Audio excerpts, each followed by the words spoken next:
During the most recent episode of Real Time with Bill Maher, a very fed up Bill Maher shut down the pro-Trump, anti-Biden lies of former Democratic Congresswoman and current right-wing grifter, Tulsi Gabbard. But before we unpack all that, if you end up liking this video and you want to support the channel, please be sure to hit the like, subscribe, and alert bells before you go. All right, friends, we have several clips to talk about in this video.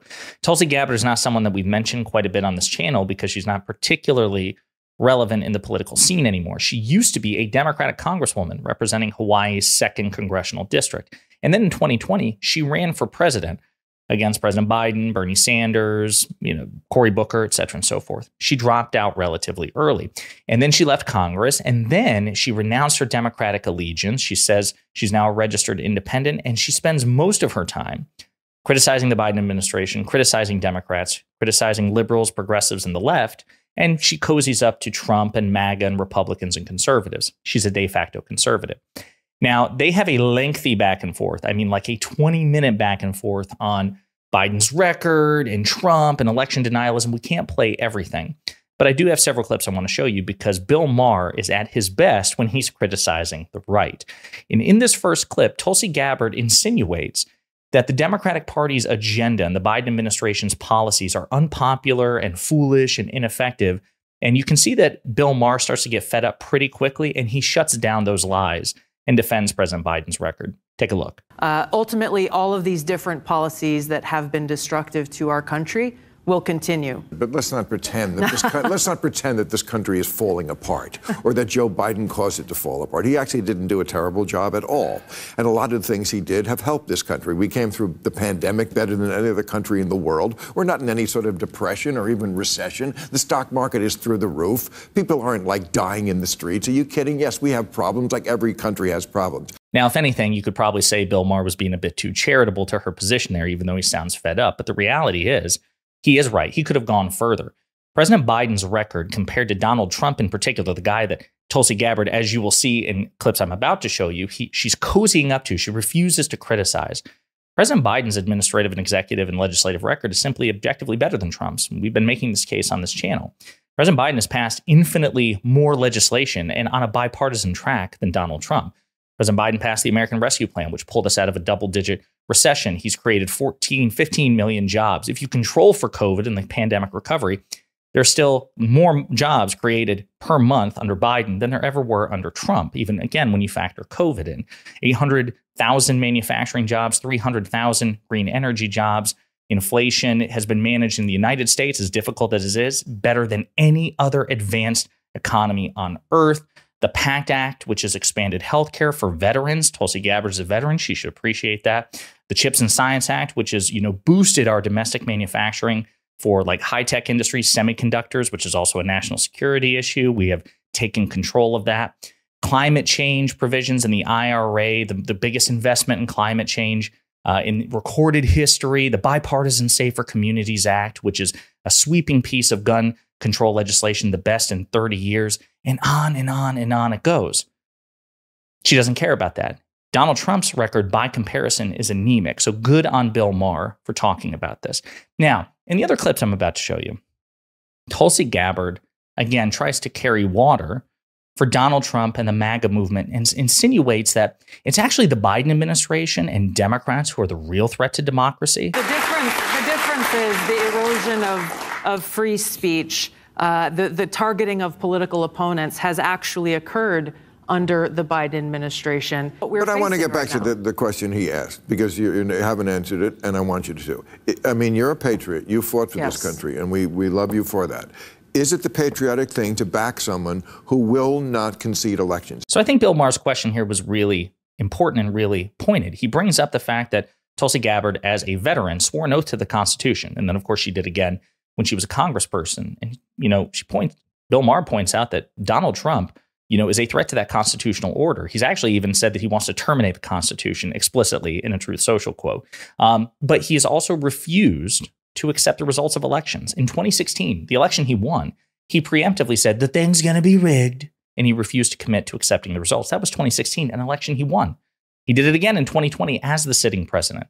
Even before the election took place, repeatedly cast doubts on his veracity and would say things like, if I win, sure, but if I don't, it's only because there's massive fraud. and then he's doing it again in 2024. Now, the problem is Tulsi Gabbard wants to compare that to Hillary Clinton, of all people. Really? Hillary Clinton? I think what you've heard from Trump is the same thing you've heard from Hillary Clinton, the same thing you've heard from a lot of other people who have called him an illegitimate president. That's who said not she never was, she did not. No, that's over there. That's over there, Tulsi. We're talking about he has not conceded the last election. As Bill Maher points out, and as we've discussed in previous videos on this topic, there is no false equivalence here, or rather, any equivalence is a false equivalence. You shouldn't make a false equivalence. Hillary Clinton publicly, formally conceded on national television hours after the election took place. Donald Trump never did that. Hillary Clinton never attempted to litigate her way into the White House. She didn't, file 60 lawsuits in various jurisdictions around this country to try to sue her way to becoming president. She did not conspire with then Democratic President Barack Obama and then Democratic Vice President Joe Biden to simply throw out the electoral votes for Donald Trump. And she certainly didn't try to gather her followers to stage an insurrection on the United States Capitol. So what Tulsi Gabbard here is doing here is proving that she is a de facto MAGA Republican. She knows she can't defend Trump on the merits, but what she can try to do is do what MAGA Republicans try to do all the time, which is, tar and feather and blemish the other side to create listen, well, sure, Donald Trump's not great, but nobody else is great either. It's basically a wash. It's not a wash. It is a dishonest false equivalence. Donald Trump is just objectively morally inferior to Hillary Clinton, particularly on this topic. And as the sitting president of the United States in 2020, he had the highest moral and civic obligation to behave himself, to respect the outcome of the election, a higher obligation than Hillary Clinton did as the candidate in 2016, not the president, not even the Secretary of State. And yet she fulfilled her civic and ethical obligation, her lower civic and ethical obligation, to a greater extent than Donald Trump did. There's no way to cut this. And this is proof that Tulsi Gabbard is not a centrist. She's not an independent. She is a pro-Trump right-winger because right now she thinks that that's beneficial for her. In this other clip I'm about to show you, really about Chris Matthews, okay? Chris Matthews, again, a veteran MSNBC commentator, he points out that actually Donald Trump has the things that he has promised to do in a second term are truly staggering and anti-democratic. And if Tulsi Gabbard really cares about free speech, she should consider the fact that Donald Trump has talked about weaponizing the justice system, going after his opponents explicitly every time he's run for president. Trump has said, I'm going to make sure I get even with half this country that's probably going to vote against me. He's going to go after public officials. He's going after commentators. He's going after editorial writers. He's going to go after everybody. And they're basically at stake right now. So it's not going to be a free country. Now, in response to this, Tulsi Gabbard says, well, actually, all of that happened under Biden. But the reality is it hasn't. President Biden, nor any Democrat that I'm familiar with, has talked about prosecuting their political opponents because they're political opponents. The fact of the matter is, as we've talked about on this channel in multiple videos, President Biden's own Department of Justice has gone after as many Democrats as they have Republicans. Henry Cuellar, a Texas Democratic congressman, Bob Menendez, a New Jersey Democratic senator, are being prosecuted as we speak by President Biden's Justice Department during a brutal election year, when it would be in everybody's best political interest, if you're on the Democratic side, for these prosecutions not to occur. They're occurring anyway. President Biden's Department of Justice has investigated President Biden. And that certainly cost a lot of political capital, given the aftermath of the Hur report, where people were questioning President Biden's cognitive fitness. That occurred on Joe Biden's watch. Joe Biden has allowed the Department of Justice to prosecute his own living son, his only living son. That is proof against the idea that the Biden DOJ is weaponized politically. As Bill Maher points out, what if your political opponent actually commits a crime?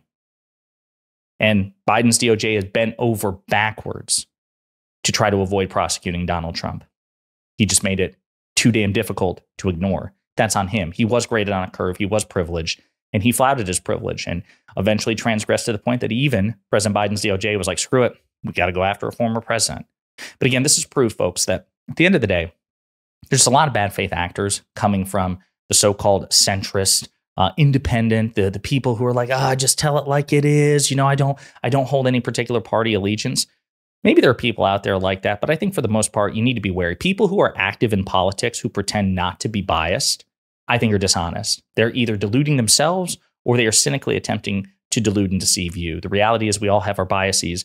in any area where we actually have an opinion, right? If you know enough about a thing to have an opinion on it, by definition, you have a bias. And so does Tulsi Gabbard. And right now, her bias is towards the right, grading Donald Trump on a curve, downplaying his transgressions, trying to boost his anemic record and talk smack about President Biden's objectively better record.